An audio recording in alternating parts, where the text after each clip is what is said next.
કઈ આઈટમનો ફોટો જોવે છે? હા, મને પણ બતાવો ને. હોટ છે કે પછી સુપર હોટ? હવે એ કેટલી હોટ છે એની ચિંતા કરવાની તારે જરૂર નથી. બાકી મને ગમી ગઈ ને, એટલે તું એમ સમજ કે તારી બેન છે. બાકી ફોન કર્યા વગર અહીંયા આવ્યો, કોઈ ખાસ કામ? અરે ખાસ એટલે જબરદસ્ત. મારાથી કંટ્રોલ નથી થતું. એટલે તું આઉટ ઓફ કંટ્રોલ થઈ ગયો નહીં? અરે આવ આવ આવ આવ, બેસ બેસ બેસ બેસ. અરે વાત જાણી કે એમ છે ને કે મારી બેન ને તારી તાપી નગરની રાણી કિંજલ દુકાન ખાલી કરવા તૈયાર થઈ ગઈ છે. પણ એને તો મને ફોન કરીને જણાવ્યું નથી. હા, એની સ્ટોરી આખી અલગ છે.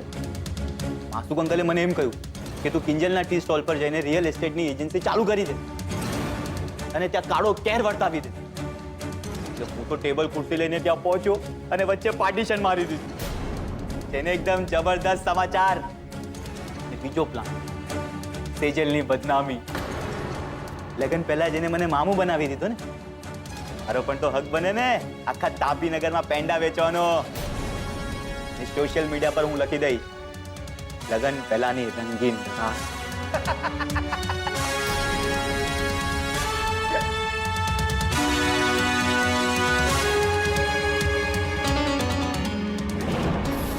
શું થયું?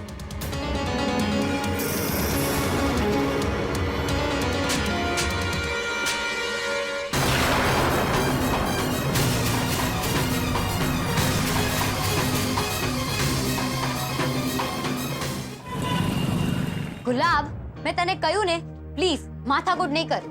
મારો નિર્ણય લેવાઈ ગયો છે ને, હવે નહીં બદલાય મતલબ નહીં બદલાય. રેવા દે ને ગુલાબ.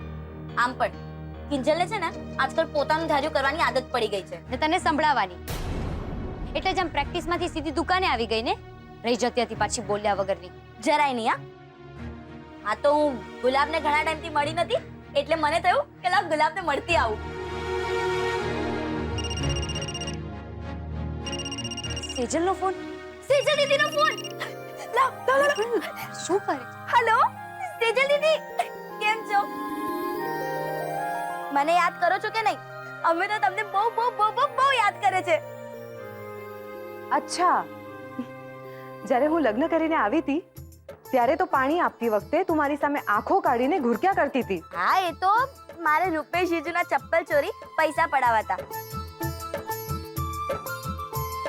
પણ તને કોર્ટ મેરેજ કરી મારો આખો પૈસા કમાવાનો પ્લાન ચોપટ કરી નાખ્યો.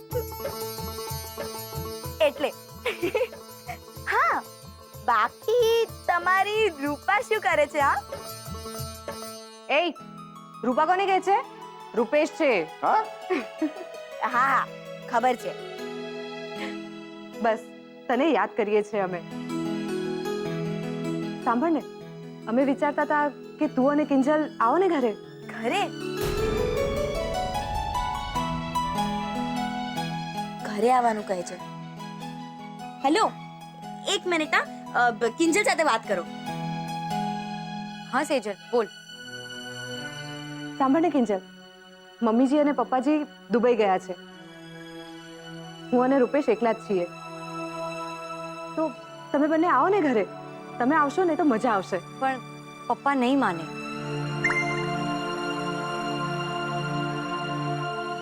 તું એની ચિંતા ના કરીશ.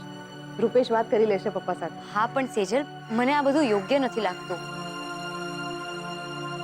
જો માસુક અંકલે આપણી સામે શરત મૂકી છે ને, અને એ છતાં પણ હું તારા ઘરે આવું તો આ ચીટિંગ કહેવાય યાર. ને મને લાગે છે તારે પણ આ ફોન મૂકી દેવો જોઈએ.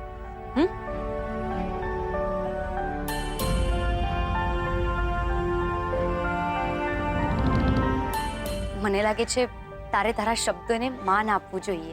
હા કિંજલ, મને ખબર છે કે તું તારા શબ્દોની પાકી છે અને મારે પણ તારી પાસેથી એ શીખવું જોઈએ. પણ પપ્પાજીએ મને માફ કરી દીધી છે અને એમની બધી જ શરતોને સાઈડમાં મૂકી દીધી છે. તો તું અને બીજલ બિંદાસ આવી શકો છો ઘરે. તો આવશો ને? હા, બસ તું રૂપેશ જીજુને કહી દેજે કે પપ્પા સાથે વાત કરી લે. હા હા, રૂપેશ વાત કરી લેશે પપ્પા સાથે. ટરકુ.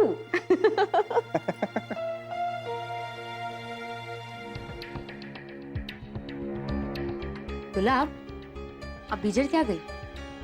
ખબર નહીં કિંજલબેન. કઈ કહ્યું તને? નહીં તો.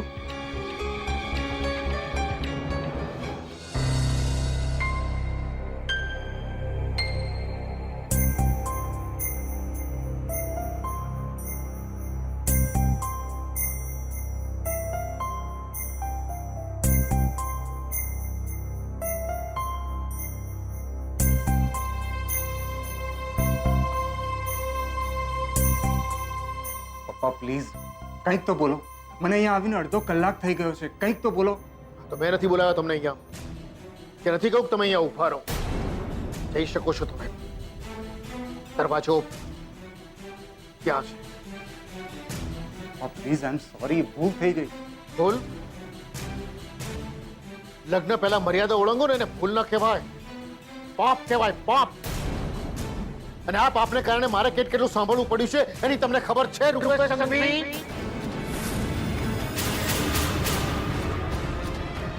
રૂપેશ સંઘવી? તો બીજું શું કહું તમને? આજ પછી આપણી વચ્ચે કોઈ સ્નાન સૂતકનો સંબંધ નથી રહ્યો, તો પછી હું શું કામ તમને રૂપેશ કુમાર કે રૂપેશ કહીને બોલાવું? સારું, બસ તમને જેમ ઠીક લાગે એમ કહો મને. પણ આ બધામાં કિંજલ અને બીજલનો શો માર્ક છે? તમે એ બંનેને તો સેજલે મળવા માટે મારા ઘરે મોકલી જ શકો છો ને.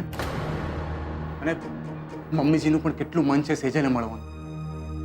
પપ્પા, હું તો કહું છું કે આ બધું ભૂલીને તમે પણ અમારી સાથે ચાલો ને. અચ્છા, ગરજે ગધેડાને પપ્પા કહેવા આવ્યા છો ને તમે અહીંયા? એક કામ કરો, મને અહીંયા રહેવા દો અને બાકીના બધાને તમારી સાથે તમારા ઘરે લઈ જાઓ, કાયમને માટે. બસ, પપ્પા નહીં. ઓકે મોહનભાઈ ભટ્ટ, પણ હું તમને વિશ્વાસ અપાવું છું કે પપ્પાએ સેજલને સ્વીકારી લીધી છે. પણ અત્યારે એ લોકો દુબઈ ગયા છે, અને એટલે જ કહું છું કે કિંજલ અને બીજલ અત્યારે અમારા ઘરે આરામથી આવીને રહી શકે છે. અચ્છા, એક છોકરી તમારે ત્યાં આવતી જતી હતી, મારે આ દિવસ જોવાનો વારો આવ્યો, તો હું શું બીજલ અને કિંજલને તમારે ત્યાં મોકલું? એટલું મૂર્ખ સમજો છો તમે મને? આ બધું છે ને તમારા મોટા ઘરની અંદર થાય, અમારે ત્યાં નહીં. લોકો કેવું કેવું આવીને સંભળાવી ગયા છે મને ખબર છે તમને. અને ખાસ કરીને તમારા પપ્પા માસુક સંઘવી શું કહી ગયા છે ખબર છે તમને? કે મેં મારી દીકરીને આ બધા ગોરખ ધંધા શીખવાડ્યા છે કે તમારા દીકરાને પટાવી શકે. મેં કહ્યું તું કે તમે લગ્ન પહેલા તમારું મોઢું કાળું કરો. નહીં. અરે જે બાપ પોતાની દીકરીને આવું કહે ને એ બાપ નહીં, દલાલ કહેવાય, દલાલ. તમારા પપ્પાએ મને દલાલ કહ્યો.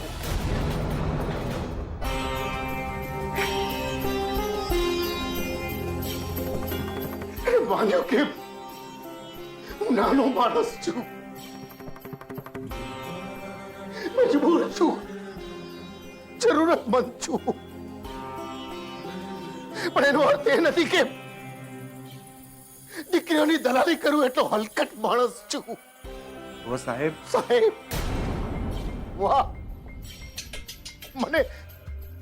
મને સાહેબ કીધું એમ?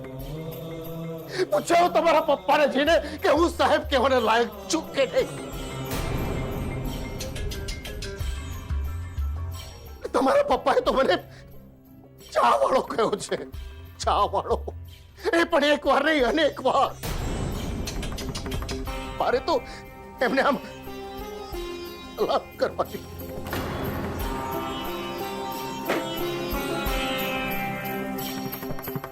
મારા પપ્પા વતી હું તમારી માફી માંગુ છું.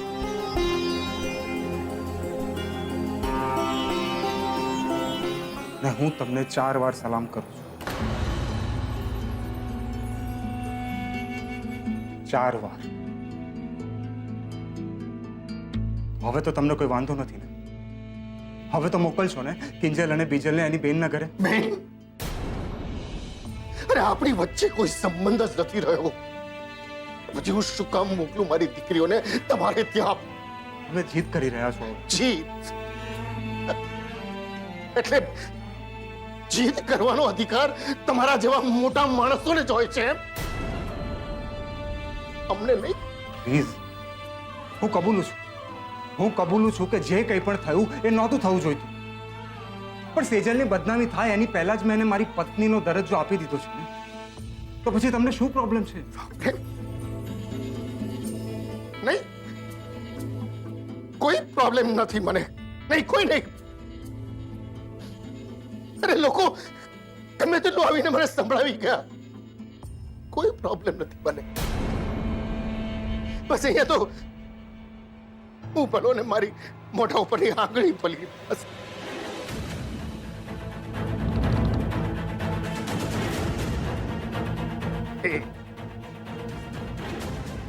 ક્યાં તરફ છે? વખત આવે આ મોહન ભટ્ટ પોતાના તાર તેવર પણ દેખાડી શકે છે.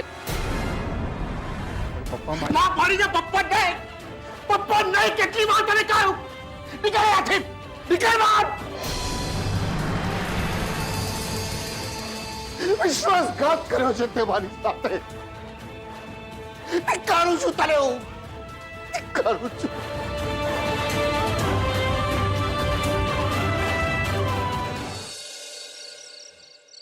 Thank you sir. મેં બસ ફોન કર્યો અને તમે મને અહીંયા સુધી મળવા આવી ગયા. ખબર નહીં, પણ આજકાલ મને ઘરમાં ગમતું જ નથી. જેવી ઘરમાં જાઉં કે થાય કે બસ આમ ભાગી છૂટું. એટલું બધું ટેન્શન ચાલે છે ઘરમાં કે ક્યારેક ક્યારેક તો મને ગભરામણ થવા લાગે. અને કહું પણ કોને, બધા પોતપોતાની રીતે મૂંઝાયેલા છે. બટ થેન્ક ગોડ કે તમે મારી સાથે છો. અને તમે મને જે એનર્જી ડ્રિંક પીવાની સાચી સલાહ આપી સર, મેં જેવું એનર્જી ડ્રિંક પીધું મારા માથાનો દુખાવો ફટ કરીને ગાયબ. અરે એ જ તો ખૂબી છે આ ડ્રિંકની. હું તો રોજ રાતે સૂતા પહેલા પીઉં છું અને સપનામાં અમેરિકા અને ઇન્ડોનેશિયા ફરી આવું છું. અને લે, મારા તરફથી આજ રાતની તારી લંડનની ટિકિટ. ના સર, મને રોજ રોજ આ એનર્જી ડ્રિંક તમારી પાસેથી લેવું યોગ્ય નથી લાગતું. અને પાછું બહુ મોંઘું પણ છે ને. અરે ફ્રેન્ડશિપમાં શું મોંઘું અને શું સસ્તું? અને આપણે કઈ અલગ થોડી છે. સર, તમે આ શું કરો છો? કેમ? આમાં ખોટું શું છે? We are now friends. અને ફ્રેન્ડશિપમાં થોડી તો આપણે અલાઉડ છે જ. એટલે કે સુખની, દુઃખની, પ્રેમની કોઈ પણ વાત હોય સીધો ફોન કરી દેવાનો, જેમ તે કર્યો હતો. હું તારી સેવા હંમેશા કરીશ અને તું મારી સેવા કરશે.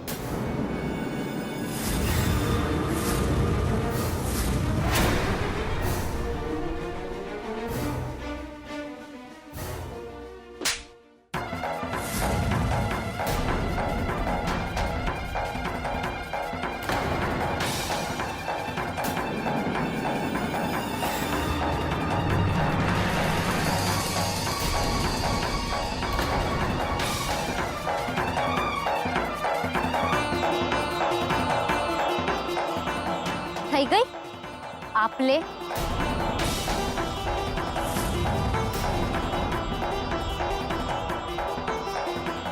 આ શું છે કિંજલ? અમારા સર છે. સર તો પછી તારા સરને કે સરની મર્યાદા મારે. એટલે તું કેવા શું માંગે છે? હા, એ તારા સર બરાબરથી સમજી ગયા છે. નહીં સર, હવે મને લાગે છે તમારે અહીંયાથી જવું જોઈએ. નહીં સર, તમે ક્યાંય નહીં જાઓ. અને કિંજલ, અક્ષય સર અહીંયા પોતાની મરજીથી નથી આવ્યા. મેં એમને અહીંયા બોલાવ્યા છે. અને અહીંયા એવું કઈ નહોતું થયું જેના કારણે તું અક્ષય સર નામ લાફો મારે. એમ સ્ટુપિડ, જો અહીંયા એવું કંઈ ન થઈ રહ્યું હોત ને તો તારા અક્ષય સર જે તું 1 મિનિટ મોડી પહોંચે અને તને 50 રાઉન્ડ મારવાનું કહી દે છે એ આમ ચૂપચાપ ઊભા ના હોત. કહી દીધું હોત કે આવતીકાલથી તને નહીં શીખવે. તું પણ એટલી કઈ નાની ટીકલી નથી કે હું શું કહેવા માંગુ છું એ તને ના સમજાય. મને બધું જ સમજાય છે કિંજલ, અને એટલે જ તને કહી રહી છું. અક્ષય સરને તારે સોરી કહેવું પડશે.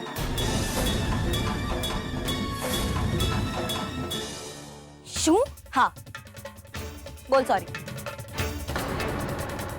બીજલ શાંતિ રાખ. મને સોરી વોરી સાંભળવામાં કોઈ જ રસ નથી.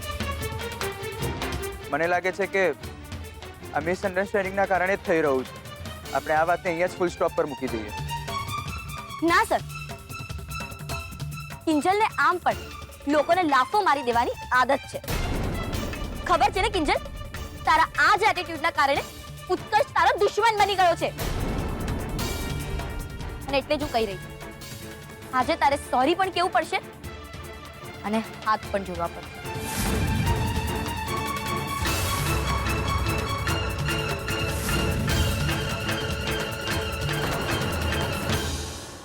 આ વાત સારી થઈ અક્ષય. લાફો ભલે ખાધો, પણ એક સત્ય જાણવા મળ્યું. નડતર આ કિંજલ જ છે, અને જો એ બીજલની સાથે નહીં હોય તો બીજલને ભરમાવી સહેલી પડશે. કિંજલ, અક્ષય સર હજુ અહીંયા જ ઊભા છે. આ તો ભલે આખી રાત અને આખી જિંદગી અહીંયા જ ઊભા રહેતા. સોરી કે મારી બલા, હું નહીં. મને લાગે છે કે આપણે અહીંયા ઘણું મોડું થઈ ગયું છે. આપણે કાલે પ્રેક્ટિસમાં મળીએ.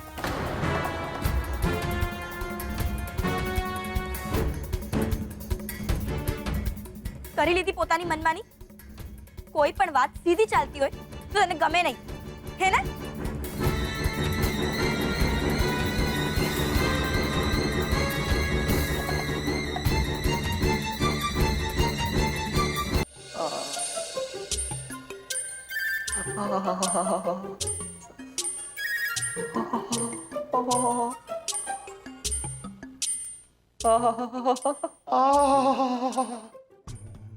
સખત પડી લાગે છે નહીં? અલા રાહુલિયા, એમ તો કે આ ઉત્કર્ષે કઈ વાત ઉપર આમ સટાક દઈને તોડી દીધી તને? હે અરે પપ્પા, વાત નહીં પૂછો. મેં ઉત્કર્ષને ખાલી એટલું કીધું ને કે કાલથી હું અડધી દુકાનમાં બેસવાનો છું, તો ભડકી ગયો મારા કે કોને પૂછીને તું ત્યાં બેસવાનો છે. હા, અને જેવી મેં સેજલની બદનામીની વાત કરી ને તો થાળ દઈને મને લાફો મારી દીધો. થાળ દઈને? ગડબડ છે રાહુલિયા. મને એવું લાગે છે આમાં કઈ ગડબડ છે. હે, મને એમ કે હા, આ ઉત્કર્ષે તને જે લાફો માર્યો એ સેજલની વાત ઉપર માર્યો કે પછી કિંજલની વાત ઉપર તને લાફો માર્યો? પપ્પા, હવે એ તો એને જ ખબર. જ્યારથી માસુક અંકલ દુબઈ ગયા છે ને એ હવામાં ઉડવા લાગ્યો છે. એમ તો એને જમીન ઉપર લાવો બેટા, કે પછી એ પણ આ બાપરે શીખવાડવાનું તને? અરે પપ્પા, ઉત્કર્ષ બહુ ચતુર માણસ છે. ડાબા હાથે દાન કરે ને તો જમણા હાથને ખબર એ ના પડે. એમ તો આપણે કઈ ઓછા ચતુર છીએ? હા, અરે ડોબા, વિચાર, આમાં બીજી શું વાત હોઈ શકે? રાહુલિયા, ત્યાં કેવું તો નથી કે આ રાંઝાના મનમાં આ હીર માટે પાછો પ્રેમ જાગી આવ્યો હોય? જાગ્યો હશે પપ્પા. આ માસુક અંકલ આવે ને એટલે હું ઉત્કર્ષની ફરિયાદ કરીશ. ને લાફો માર્યો ને, લાફો કોને કહેવાય એ હું એને બતાવીશ.